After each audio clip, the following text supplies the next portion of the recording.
milele umpe, e Bwana.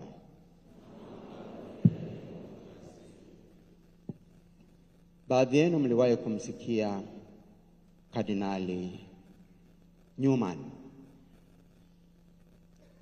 Huyu akiwa bado kijana aliishi kule Italia, na siku moja akiwa anarudi nyumbani Uingereza alikozaliwa, akiwa kwenye meli, zile meli zilitumika sana. Walipofika eneo la Sicilia, meli ilipata shida kidogo, ikachelewa pale kwa siku kadhaa. Naye katika kipindi kile ambacho meli imechelewa, akaugua sana tu, mpaka akafikiri anakufa, mwisho wake umefika. Akiwa katika hali hiyo ngumu, aliandika maneno yafuatayo: mwanga niongoze katika hili giza, mwanga wa Mungu niongoze katika hili giza. Anaandika Newman. Kwake kilikuwa ni kipindi cha giza, lakini hakukata tamaa. Bado aliamini katika mwanga wa kimungu. Ndugu yetu Askofu Bernardin, naye ninamwona kama Newman. Nilikuja kumwona wiki mbili kabla hajaenda Nairobi kwa matibabu.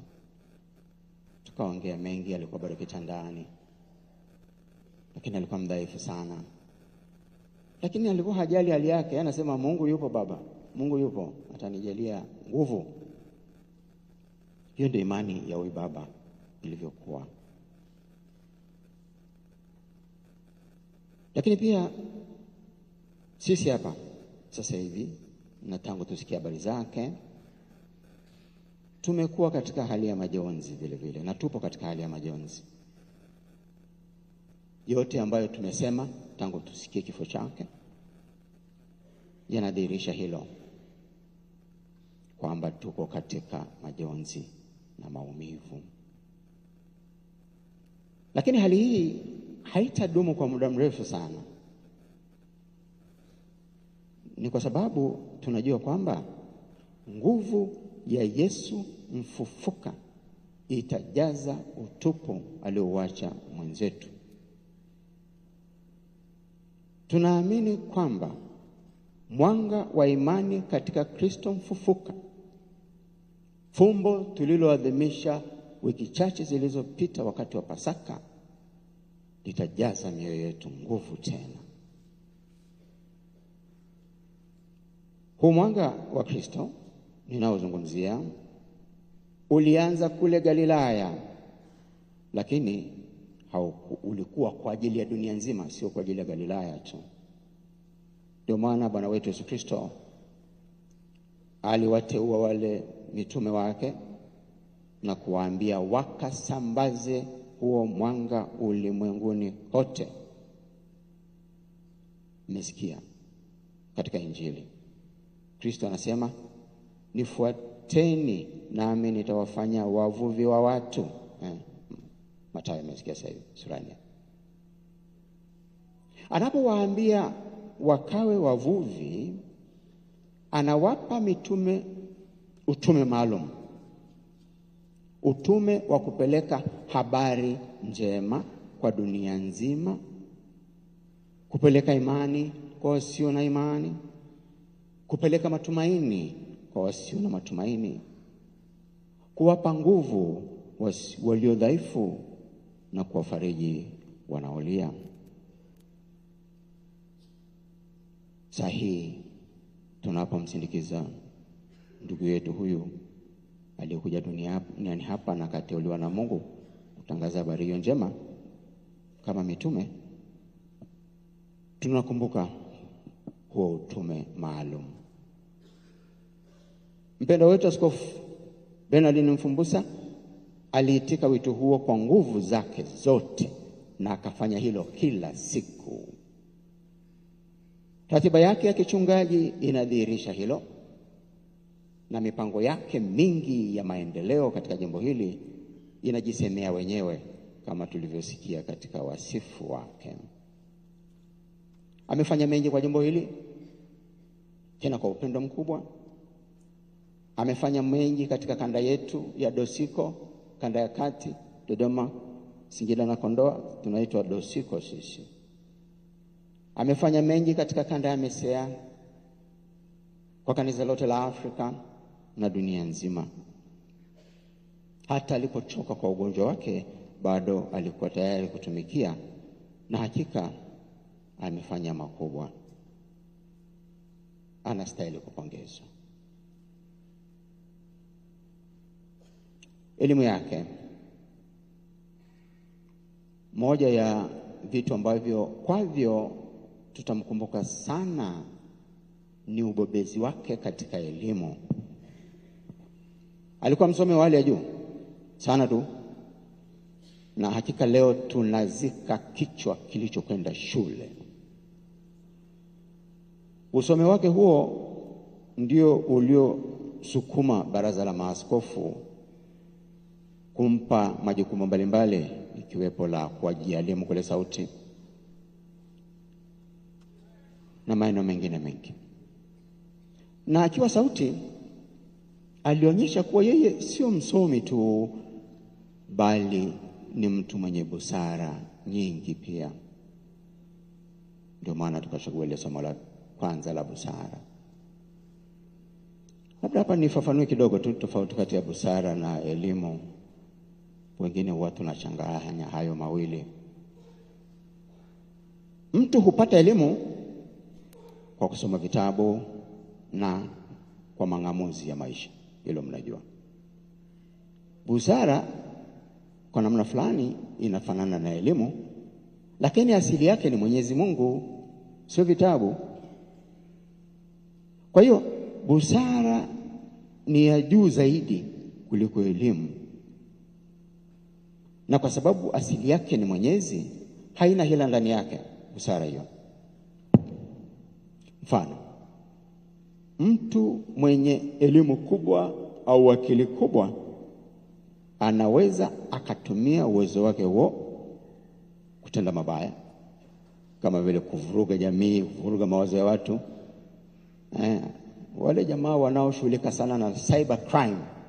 Cyber crime ni ujanja wa kudukua siri za watu kwenye mtandao na hata kuwaibia watu kimtandao na hivyo. Sasa watu wenye akili nyingi ndio wanafanyaga hayo. Kama ana akili tu lakini hana busara. Lakini akiwa na busara ya kimungu, yote anafanya sawa sawa Mungu anavyopenda. Sasa tumweke Askofu Msumbusa katika hili equation. Mnakumbuka hesabu ya equation Tumweke sasa kwenye hilo equation. Nilianza kwa kusema kuwa Askofu Msumbusa alikuwa msomi sawa sawa. Lakini kwa kujua kuwa elimu peke yake haitoshi, aliomba sana na kuishi kwa nguvu zake zote busara aliyopata kwa Mwenyezi Mungu. Kwa maneno mengine, aliishi kile tulichosikia kwenye somo la kwanza mzee Busara aliyotuambia. Hiyo ndio sababu iliyomfanya kanisa la Tanzania limpe majukumu niliyoshataja, lakini pia akapewa majukumu mengine katika ngazi ya Afrika Mashariki na Kati pamoja na Afrika yote, na hatimaye akawa askofu wetu hapa. Na labda nunsi akipenda kutaja atataja kwamba siku chache kabla ya kifo chake, siku chache kweli 3-4 tu, Baba Nuncio alikuwa amemletea habari kwamba amechaguliwa kushughulika na masuala ya upashanaji habari, na Baba Mtakatifu alimchagua na kwenye hilo jopo la wataalamu hao, na alikuwa mwezi ujao aende Kigali kwa mkutano wao wa kwanza. Lakini basi Mwenyezi amemwambia Kigali yako ni mbinguni kwangu. Wapendwa, tulitaka Mwenyezi Mungu atupe mtu wa namna gani zaidi? Asante Mwenyezi kwa zawadi ya Baba Mfumbuza. Sasa leo tunapomsindikiza katika safari yake ya mwisho, nipende kumwomba sahi daima ainue vijana wengi zaidi kama Baba Mfumbuza, mwenye uwezo mkubwa wa kiakili, wenye busara, ambao wataendelea kuitumikia kanisa pamoja na jamii ya Watanzania. Lakini pia nimwombe Mwenyezi atupe busara sisi wote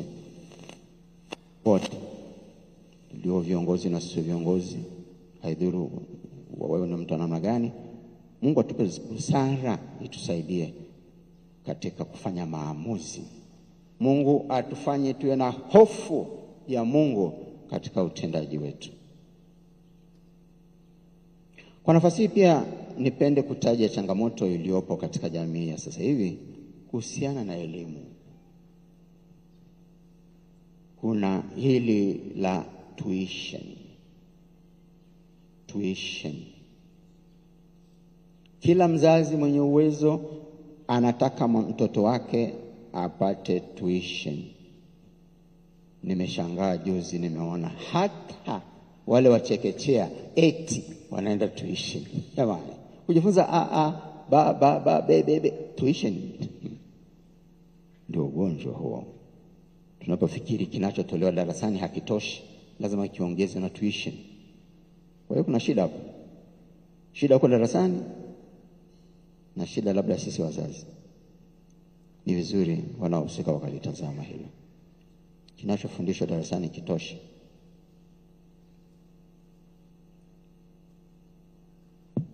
Lingine linalotokana na hilo, sasa wazazi tukisha fikiri elimu ndio kila kitu, ndio alfa na omega, ndio kila kitu, hata mtoto anapotakiwa aende mafundisho kujiandaa kwa komonyo ya kwanza na kipaimara, baadhi ya wazazi wanaona mtoto anapoteza muda, aende tuition, asiende kanisani kupata mafundisho. Lipo hilo. Mashahidi zangu ni wa paroko na mababu na wale wakatekista na wafundisha watoto. Kwa hiyo naomba niombe wazazi wote sasa rasmi kabisa kama mzee, naombeni wakati wa masomo ya kawaida mtoto aende shule na asome kwa nguvu zote, lakini inapokuja masuala ya kwenda kujifunza dini aende akakae na wenzake. Na linalofanana ni hilo ni wale wazazi wachache ambao kwa sababu ya vijisenti vyao hawataki watoto wao wakachanganyike na watoto wengine kwenye mafundisho. Mtoto wangu hawezi kwenda huko. Baba mmoja alikuja na gari akamchukua mtoto kabisa akiwa na wenzake wanajifunza mafundisho. Si vizuri wazazi. Niseme nini tena kuhusu baba huyo? Mmesikia eneo lake la ubobezi ni teknohama au tehama. Mmesikia katika wasifu. Hiki ni kifupi cha teknolojia ya habari na mawasiliano, kwa Kiingereza wanaita ICT, Information and Communication Technology. Hii ni dhana pana sana inayojumlisha matumizi ya kompyuta, vifaa vya mawasiliano kama simu na mitandao na hivyo, na mfumo wa kidijitali, kuhifadhi, kuchakata, kusambaza taarifa hivyo.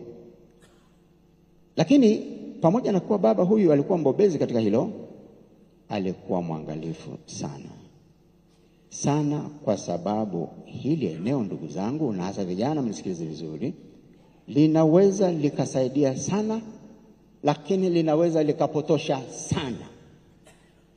Naposema ni sana tu, nichukue mfano wa AI, Artificial Intelligence, au kwa Kiswahili inaitwaje? Akili memba. Wote mnajua, mnaona hii mambo haya. Akili memba hiyo, visimu vyenu inayo. Na kifupi ni kwamba wataalamu walipogundua hizi mashine hizo zinazotumia hiyo artificial intelligence, walituambia kwamba zinasaidia katika kila kitu, kwamba zinafikiri kwamba zinafikiri kama mwanadamu. Si kweli, si kweli. Hizi programs hizi, kama kwa mfano nyinyi mnaotumia chat GPT, mtatambua kwamba kinachofanyika ni kwamba hizi program zina uwezo mkubwa sana wa kutafuta taarifa nyingi kwenye mtandao kwa haraka sana. Ukichapa neno fulani ukaiambia itafute, inaweza ikapitia text zaidi ya trilioni 13 kwa muda mfupi sana, mfupi kabisa, na ikakupa na mara nyingi inapitia kwenye internet kwa taarifa zenu, taarifa ambazo ziko kwenye internet. Halafu inakupa nini? Jibu la karibu na swali lilouliza. Underline that. Inakupa jibu la karibu la swali ulilouliza baada ya kupitia kwenye maandishi yote yaliyowahi kuandikwa kuhusu ulichouliza. Kwa hiyo haifikiri, inatafuta mlani aliwahi kuandika nini huko. Kwa upande mmoja linasaidia sana sana tu. Kwa upande wa mahesabu kwa mfano, ikikupa jibu uwe na uhakika liko sahihi kwa kiasi kikubwa. Na pia linasaidia ukiambia ikutafutie text katika Biblia zinazofanana, itakupa kwa haraka sana. Na pia inasaidia sana katika mambo ya operations za siku hizi ambazo hawafungui tena tumbo au kifua. Kwenye telemedicine iko vizuri sana. Lakini ndugu zangu, nirudie, katika masuala ya kiimani, ya ethics na moral na nini, msiitegemea hii mashine, kwa sababu haina morality. Inakupa tu jibu ambalo mtu fulani aliwahi kulisema. Kama mtu huyo hana maadili, itakupa jibu lisilo na maadili. Kama mtu huyo hajajifunza hicho kitu kizuri, hii itakupa jibu ambalo sio sahihi vile vile. Nitoe mfano. Nenda ukitoka kanisani kaandike, niambie Bikira Maria ni nani? Jibu la kwanza atakayokuambia ni mwanamke aliyeishi karne ya kwanza ambaye alikuwa mke wa Yosefu. Full stop. Nilitazama jana jioni kwa udadisi tu. Mtu wa kwanza anajibu hivyo. Sasa wewe kama ukibaki na hilo, utafundisha kitu ambacho ni potofu. Lakini ukiendelea kusoma, daima nakupaga majibu mbalimbali ya jirani. Kwa hiyo nataka kusema ni kwamba haitoi daima mafundisho sahihi ya kanisa Katoliki. Nasema daima, wakati mwingine najaribu, wakati mwingine si sawa. Kwa hiyo basi, naongea na nyinyi mapadri vijana mnaotafutaga mahubiri kwenye AI. Yasome, lakini usiyakopi yalivyo ukatuletea. Tutafundisha heresi. Pitisha hekima ya kimungu na Roho Mtakatifu akusaidie. Uweke na teolojia uliojifunza ndio ukahubiri. Na pia vijana wote mnaosoma huko kwenye mtandao huo, mjue wengine nilikuta wanagombana, nimesoma kwenye internet bwana, kwenye AI iko hivyo. Sio majibu yote ni sahihi. Ndio maana nilisema hapa kwa ajili ya kuwaweka vijana wote na ndugu zangu wote vizuri. Nimalize kwa lile somo la pili ambalo tumesikia kuhusu jumuiya ya kwanza ambayo iliishi kwa umoja, kwa kupendana, kwa kushirikiana. Kwenu mapadri wa Kondoa, Mwenyezi amemchukua kiongozi wetu. Niombe katika kipindi hiki cha mpito, najua tutapata kiongozi wa kutusimamia kwa muda. Niombe tushikane kweli, tuwe kweli kama jumuiya ya kwanza. Atakayetuona aseme kama wale watu wa mwanzo walioona jumuiya wa kwanza wakawasifa, wakasema waone hawa wanavyoshikana. Na ninyi mababa, naomba mshikane hivyo pamoja na Wakristo wote, tushikane hivyo mpaka watu waseme, pamoja na kuwa hawajapata askofu, lakini kweli Kondoa wanashikana. Tumsifu Yesu Kristo.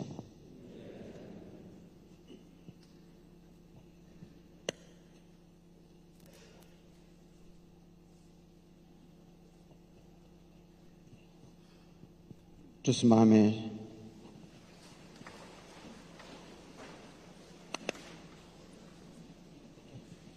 Nasadiki kwa Mungu mmoja.